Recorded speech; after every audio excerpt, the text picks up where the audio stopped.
Most compliance professionals know what OFAC is. They are familiar with the UK, the EU sanctions framework, but here is the real question. Do you know how they interact, how the enforcement strategies differs, and what that means for how you manage your screening process, your risk exposure, and escalation decisions? Today, we are cutting through the surface level understanding and going deeper. We'll compare OFAC, EU, and the UK sanctions regimes, highlighting key operational differences and cover the practical impact for compliance officers in the day-to-day roles. Because if you're working in ML sanctions or risk and you are still treating these frameworks as interchangeable, then you are increasing exposure and you don't want to do that. So let's get into today's video.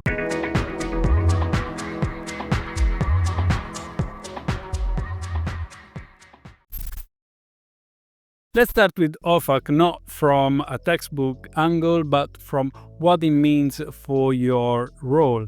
OFAC is the US Treasury Sanctions Authority, and it's known for mainly two things: jurisdictional reach and enforcement strength. Its list, like the SDN list, apply to any US person or entity, but in practice, if your bank processes US dollar transactions, uses US-based systems, or interacts with US person, OFAC compliance becomes non-negotiable. Even if you are based in London, Amsterdam, or Singapore, if that USDY hits a US correspondent bank, you are on the OFAC radar.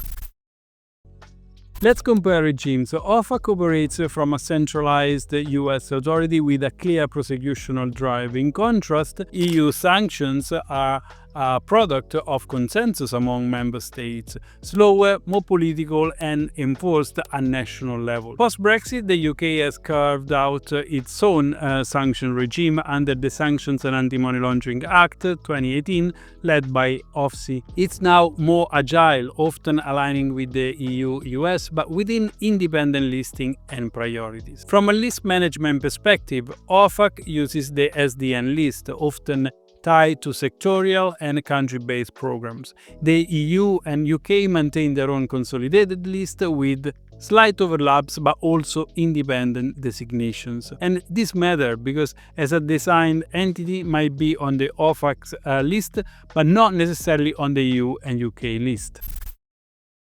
Let's talk about some enforcement and expectation with a few examples. OFAC fines like Standard Chartered, EU enforcement gaps, OFAC public notices. Enforcement is where these regimes truly diverge. OFAC is aggressive. It doesn't hesitate to impose multi-million-dollar penalties even on non-US firms that breach sanctions through indirect exposure.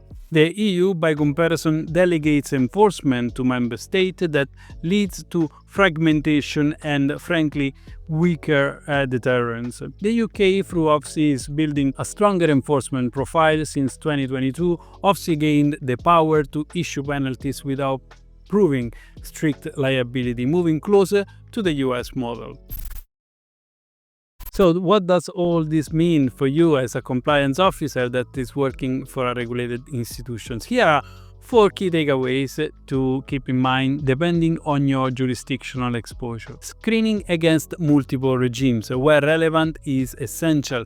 If your institution has touch point with the US, UK, or EU, whether through clients, payments, or correspondent relationships, you can't rely on just one list. You will need to ensure that your screening solution includes OFAC, EU, and UK sanctions list. But to be clear, if you are a purely domestic institution without exposure to these regions, a local-only list may be appropriate. This is where a proper jurisdictional risk assessment comes into play. Know your list update cycle and who manages them. OFAC updates can come multiple times per week. UK and EU updates may spike in response to geopolitical shifts. While this might sit more with your list management team or vendor, compliance officers should still understand how often lists are refreshed in your screening engine and whether there are any ingestion delays.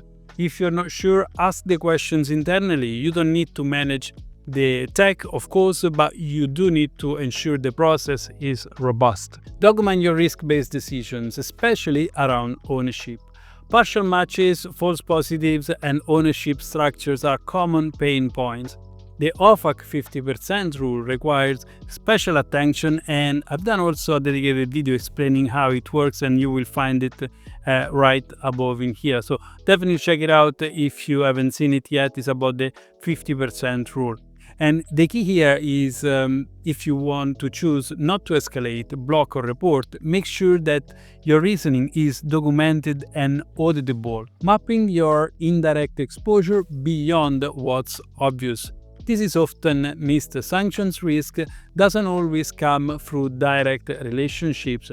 It can be buried in cross-border or cross-currency payments, intermediary or nested banking, joint ventures, ownership chains, or foreign affiliates.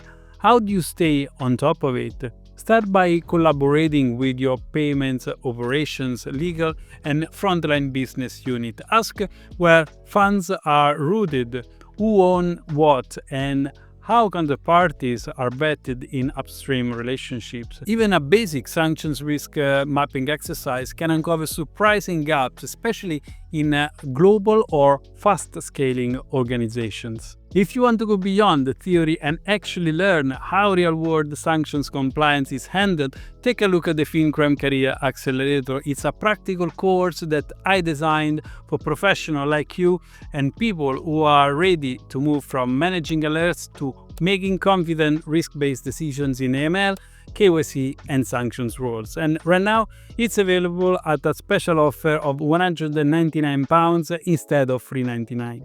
You will find the link in the video description.